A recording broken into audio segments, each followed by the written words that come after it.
So you got to tell us, like, that's quite a change. You're going from cyber to something to do with drones, I believe. That's right. I'm joining a company called Sensofusion, which is a drone defense company. Okay. So I'm joining a military contractor. Even that would have been incredible just 5 years ago. But the world has changed. And if you look at the warfare today, if you look at Ukraine, if you look at what's happening, it looks completely different from any of the wars we've seen before. And that's because of UAVs and drones.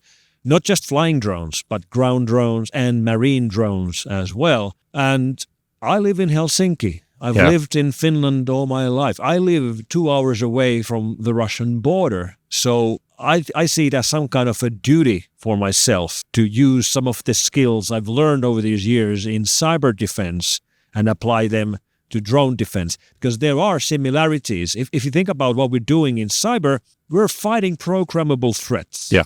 Threats that are trying to avoid detection. And when we are able to detect them, the threats change. They change behavior. They try to avoid detection. And then we have to update our systems to detect those. So it's escalation. It's been escalation for decades. And that's exactly the same thing that's happening with drones. I'll give you an example. The kind of devices that have been used to fight, to detect, locate, and disable flying drones for a couple of years now, they've all been based on radio signals. Yeah.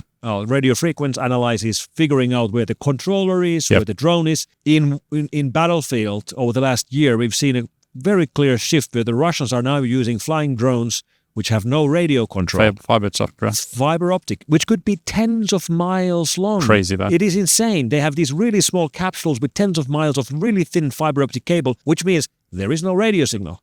How do you detect those? Well, you have to use completely new technologies like visuals and other like anti-drones flying, trying to spot them from the air. And the end game in the drone escalation is pretty awful. Because if you think about what will happen when we have really effective ways of fighting fiber optic control drones, then the obvious next step is to remove the control altogether. Yeah.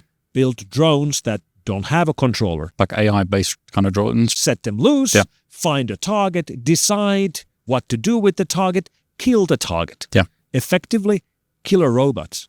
That's where we're going. It's not happening yet, and the reason why we aren't seeing this escalation yet is pretty simple.